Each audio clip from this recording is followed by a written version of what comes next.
இன்று unit 1ல module 7 பார்க்க போகிறோம். மாடியூல் 7ல நம்ம பார்க்க போகிற topic full wave bridge rectifier. Before going into module 7, we'll discuss what we studied in module 6.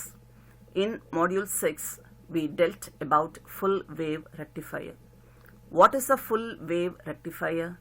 Full wave rectifier is a circuit that converts AC into DC during both half cycle of the input AC voltage.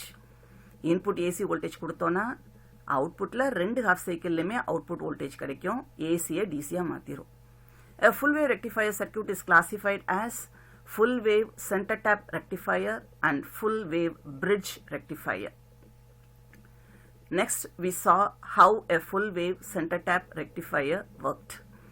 In full wave center tap rectifier, we utilized two diodes, D1 and D2, for conduction.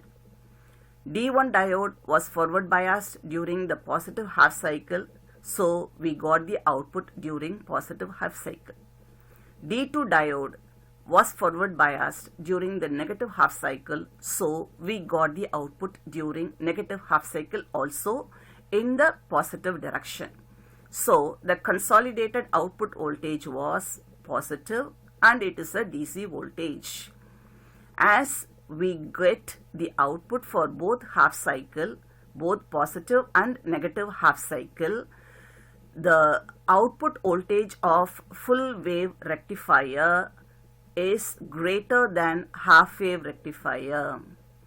Its efficiency is about twice the half wave rectifier, that is 80.2%, and the ripple factor, which is the measure of ripple voltage. Ripple voltage is the unwanted AC voltage in the full wave rectifier, and it is about 0.48. As it is very minimum, we will be getting only a small amount of unwanted AC voltage in the full wave rectifier. The output frequency is twice the input frequency, so the filter circuit needed to remove the unwanted AC voltage is very small and the cost is very low. Today's topic is full wave bridge rectifier. In this topic we are going to deal about the introduction, how a full wave rectifier works, its efficiency, its ripple factor. Then we are going to compare all the three rectifiers that we have studied.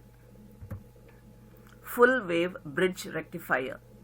As the name is suggested, here we are going to use four diodes which are going to be organized in the form of a bridge. In the full wave rectifier circuit ஏன் bridge அப்படின்னு சொல்றோம் அப்படின்னா, இங்க கண்டக்ஷனுக்கு 4 diode use பண்ண போறோம். 4 டயோட எந்த wave ஷாம்பில் use பண்ணியிருப்பாங்க? Bridge மாதிரி யூஸ் பண்ணியிருப்பாங்க. அதனால அதுக்கு பேர் என்ன சொல்றாங்க? பிரிட்ஜ் ரெக்டிஃபயர்னு சொல்றாங்க. பிரிட்ஜ் ரெக்டிஃபயர் சர்க்கியூட் என்ன செய்ய போகுது? ஏசியை டிசியா கன்வெர்ட் பண்ண போகுது. அதனால ஒரு ஃபுல் வேவ் ரெக்டிஃபயர் எப்படி ஃபங்க்ஷன் ஆச்சோ அதே மாதிரி தான் ஃபுல் வேவ் பிரிட்ஜ் ரெக்டிஃபயரும் ஒர்க் ஆக போகுது. நமக்கு சர்க்கியூட்ல மட்டும் சில டிஃபரன்சஸ் இருக்கும். Full wave rectifier center tap rectifier எப்படி ரெண்டு ஹாஃப் சைக்கிளையும் அவுட்புட் கொடுத்ததோ அதே மாதிரி ஃபுல் வேவ் பிரிட்ஜ் ரெக்டிஃபயரும் ரெண்டு ஹாஃப் சைக்கிள்லையுமே அவுட்புட்டை கொடுக்க போகுது. ஃபுல் வேவ் பிரிட்ஜ் ரெக்டிஃபயருடைய சர்க்கியூட் டயக்ராம் இங்கே காமிச்சிருக்கேன். ஏற்கனவே சொன்ன மாதிரி பிரிட்ஜ் அப்படின்னா என்னது? இங்கே டயோட எப்படி யூஸ் பண்ணியிருக்காங்க? டைமண்ட் ஷேப்பில் கனெக்ட் பண்ணியிருக்காங்க பார்த்தியா? அதுக்கு பேர் தான் என்ன சொல்கிறாங்க? பிரிட்ஜ் ரெக்டிஃபயர் அப்படின்னு சொல்கிறாங்க. இந்த காம்பினேஷனில் ஒரு ஹாஃப் சைக்கிளில் ஒரு டயோடு கண்டக்ட் ஆகும், இன்னொரு ஹாஃப் சைக்கிளில் இன்னொரு டயோட் கண்டக்ட் ஆக போகுது. இங்கேயும் டிரான்ஸ்ஃபார்மர் யூஸ் பண்ணியிருக்காங்க. எதுக்காண்டி யூஸ் பண்ணுறாங்க? தேவையான ஏசி வோல்டேஜ் கிடைக்கிறதுக்கு. இப்போ ஃபுல் வேவ் பிரிட்ஜ் ரெக்டிஃபயருடைய ஃபங்க்ஷனிங்கை பார்க்குறதுக்கு திருப்பி என்ன செய்ய போகிறோம்? ரெண்டு விதமாக பிரிச்சுக்கிட போகிறோம். இன்புட்டில் பாசிட்டிவ் ஹாஃப் சைக்கிளில் இருக்கும் போது எப்படி ஒர்க் ஆகுது, இன்புட்டில் நெகட்டிவ் ஹாஃப் சைக்கிள் இருக்கும் போது எப்படி ஒர்க் ஆகுது அப்படின்னு சொல்லி. இப்போ இன்புட் பாசிட்டிவாக இருக்கும் போது எண்டு பி என்னவா இருக்கும்? பாசிட்டிவாக இருக்கும். எண்டு பி பாசிட்டிவாக இருக்கும், எண்டு கியூ நெகட்டிவாக இருக்கும். அதனால எந்தெந்த டயோடெலாம் கண்டக்ட் பண்ணணும்னு பாரு. D1க்கு பாசிட்டிவ் வோல்டேஜ் கிடைக்கும், அதே மாதிரி D3க்கு நெகட்டிவ் வோல்டேஜ் கிடைக்கும். அப்போ இந்த 2 டயோடும் ஃபார்வர்ட் பயாஸ் ஆகும், இந்த 2 டயோடும் ஒர்க் ஆக ஆரம்பிக்கும். ஆனால் எண்டு Q என்னவா இருக்குது, நெகட்டிவாக இருக்கனால டயோடு D2 ரிவர்ஸ் பயாஸ் ஆயிரும், டயோடு D4 ரிவர்ஸ் பயாஸ் ஆயிரும். அதனால கரண்ட் என்ன செய்யாது, D2வும் கண்டக்ட் பண்ணாது, D4வும் கண்டக்ட் பண்ணாது. அப்போ பாசிட்டிவ் ஆஃப் சைக்கிளில் உடைய அவுட்புட் எப்படி இருக்கும் அப்படின்னு கேட்டேன்னா, கரண்ட்டுடைய ஃப்ளோ எண்டு பியில் ஸ்டார்ட் பண்ணும், எண்டு பியில் ஸ்டார்ட் பண்ணி நம்ம சர்க்கியூட்டோடைய கரண்ட்டில் ஃப்ளோ ஆக போகுது.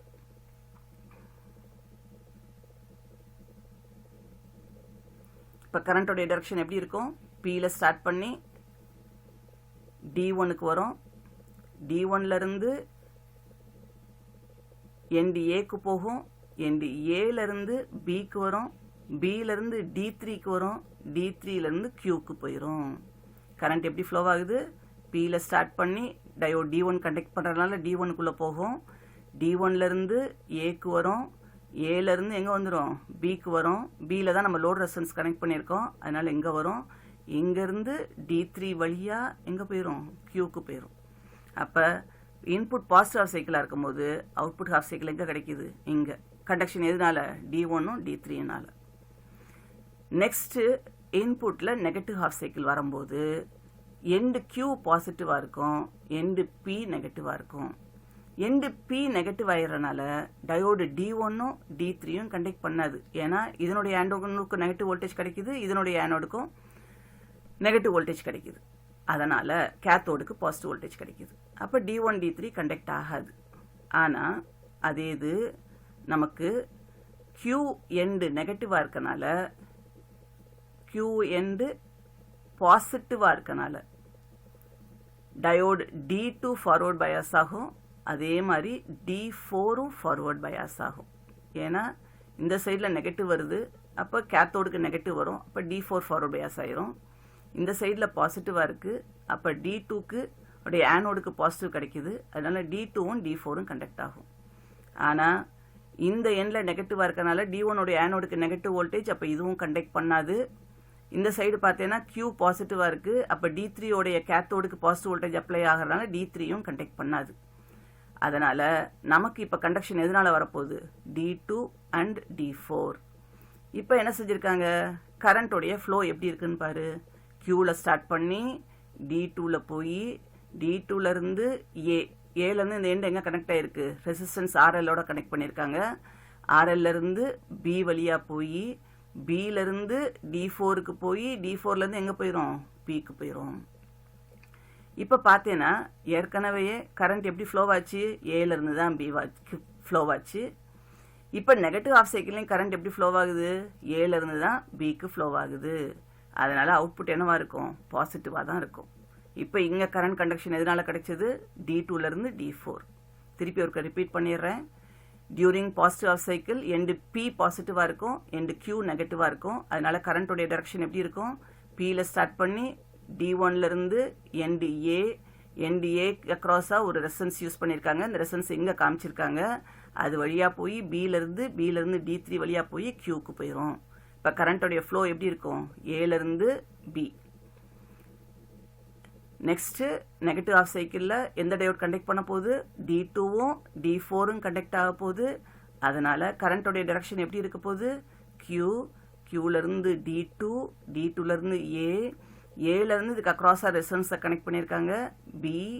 பியிலேருந்து D4, D4லேருந்து Pயில் போய் க்ளோஸ் ஆயிடுது. அப்போ 2 ஹாஃப் சைக்கிளையும் என்ன கிடைக்கிது, பாசிட்டிவ் வோல்டேஜ் தான் கிடைச்சிருது. இங்கே அவுட்புட் வேவ் ஃபார்ம் காமிச்சிருக்காங்க. VIங்கிறது இன்புட் வேவ் ஃபார்ம், V0ங்கிறது டயோட் D1ம் D3யும் கனெக்ட் ஆகும்போது கிடைக்கக்கூடிய அவுட்புட் வோல்டேஜ். பாசிட்டிவில் மட்டும் அவுட்புட் கிடைக்கும். V0ங்கிறது D2ம் D4ம் கனெக்ட் ஆகும்போது. எப்போல்லாம் அது கண்டக்ட் பண்ணுது, நெகட்டிவ் ஆஃப் சைக்கிளில் மட்டும் அவுட்புட் கிடைக்குது, அதனால் இங்கே கிடைக்கிது.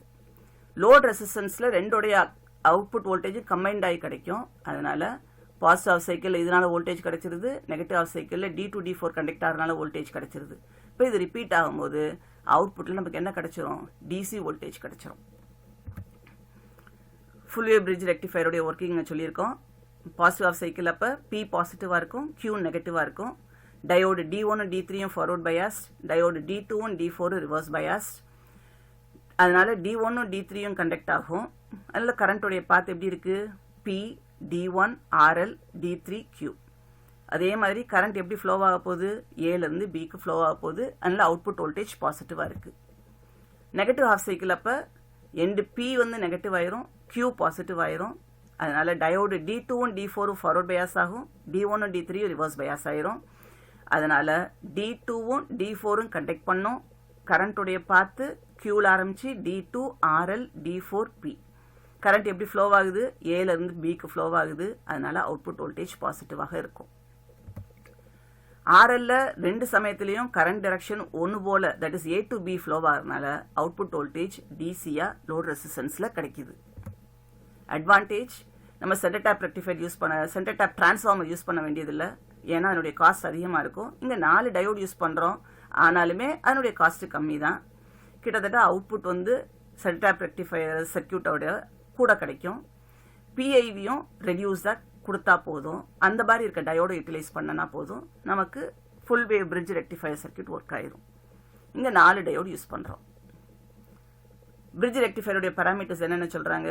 எஃபிஷியன்சி கிட்டத்தட்ட சென்டர் டேப் ஃபுல் வேவ் ரெக்டிஃபையருடைய எஃபிஷியன்சி அதே தான், 81.2%, ripple factor 0.48, output frequency twice the input frequency.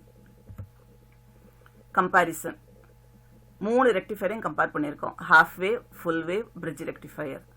First இதில் ஃபுல்லாக எதை கம்பேர் பண்ணியிருக்காங்க? சர்க்கியூட்ஸை கம்பேர் பண்ணியிருக்காங்க. எப்படி இருக்குது? இதில் ஒரு டயோடு யூஸ் பண்ணுறோம், இதில் 2 டயோடு யூஸ் பண்ணுறோம், இதில் 4 டயோடு யூஸ் பண்ணுறோம். இதனுடைய அவுட்புட் வேவ் ஃபார்ம் இருக்குது. ஹாஃப் வேவ் ரெக்டிஃபையரில் ஒரு ஹாஃப் சைக்கிளில் தான் மட்டும்தான் அவுட்புட் வருது. சென்டர் டேப் ஃபுல் வேவ்லையும் பிரிட்ஜ்லேயும் 2 ஹாஃப் சைக்கிள்லையுமே அவுட்புட் கிடைக்குது. இதில் எத்தனை டயோடு யூஸ் பண்ணுறோம்? ஹாஃப் வேவில் 1, சென்டர் டேப்பில் 2, பிரிட்ஜில் 4. டிரான்ஸ்ஃபார்மர் ஹாஃப் வேவுக்கு தேவையில்லை. நமக்கு அவுட்புட் வோல்டேஜ் குறைக்கணும் அப்படின்னா தான் டிரான்ஸ்ஃபார்மர் போடணும், இல்லாட்டினா வேண்டியதில்லை. ஆனால் சென்டர் டேப்பில் கம்பல்சரியாக நம்ம என்ன செய்யணும்? டிரான்ஸ்ஃபார்மர் யூஸ் பண்ணணும். அதே மாதிரி பிரிட்ஜ்லேயும் உனக்கு அவுட்புட் வோல்டேஜ் குறையானா தான் போடணும், இல்லைன்னா டிரான்ஸ்ஃபார்மர் இல்லாமல் நம்ம சர்க்கியூட் ஒர்க் ஆயிரும். எஃபிஷியன்சி ஹாஃப் வேவுக்கு 40.6%, சென்டர் டேப்புக்கு 81.2%, பிரிட்ஜுக்கு 81.2%. ரிப்பிள் ஃபேக்டர் 1.21, சென்டர் டேப்புக்கு 0.48, பிரிட்ஜுக்கும் 0.48. Output frequency same as the input frequency, அதனால எஃப்என்னு கொடுத்துருக்காங்க. சென்டர் டேப்பில் ட்வைஸ் த இன்புட் ஃப்ரீக்வன்சி, அதனால 2FN கொடுத்துருக்காங்க. பிரிட்ஜ் டைப்லையும் அதே மாதிரி 2FN. பீக் இன்வர்ஸ் வோல்டேஜ் வந்து ஹாஃப் வேவ் ரெக்டிஃபையரில் இருக்க டயோடுக்கு VM இருந்தால் போதும். ஆனால் சென்டர் டேப் ரெக்டிஃபையருக்கு ட்வைஸ் த VM வோல்டேஜ் இருக்கணும். வழக்கம் போல் பிரிட்ஜுக்கு திருப்பி VM வோல்டேஜ் இருந்தால் போதும். அப்போ இந்த கம்பேரிசன் வச்சு பார்க்கும்போது இருக்கிறதுல பெஸ்ட் ரெக்டிஃபையர் அப்படின்னு கேட்டோம்னா பிரிட்ஜ் ரெக்டிஃபையர். அதனால காமனாக எந்த சர்க்கியூட்லையும் ஏசியை டிசியாக மாற்றணும்னு நினச்சோன்னா என்ன சர்க்கியூட் யூஸ் பண்ணுவாங்க? என்ன சர்க்கியூட் யூஸ் பண்ணுவாங்க? Full wave bridge rectifier circuit. Full wave ரெக்டிஃபையரோட சர்க்கியூட்டோடைய ஒர்க்கிங், அதனுடைய எஃபிஷியன்சி, அதனுடைய ரிப்பிள் ஃபேக்டர் என்னன்னு சொல்லி பார்த்தோம். Reference book page number 25 to 27 வரையும் இருக்குது. நெக்ஸ்ட் டாப்பிக்கில் நம்ம டீல் பண்ண போகிறது ஃபில்டர்ஸு, அதனுடைய டெஃபினிஷன், என்னென்ன டைப்ஸ் இருக்குது, அதனுடைய கெப்பாசிட்டி ஃபில்டர் எப்படி ஃபங்க்ஷன் ஆகுது, எல்சி ஃபில்டர் எப்படி ஃபங்க்ஷன் ஆகுது, பை ஃபில்டர் எப்படி ஃபங்க்ஷன் ஆகுதுன்னு. தேங்க்யூ.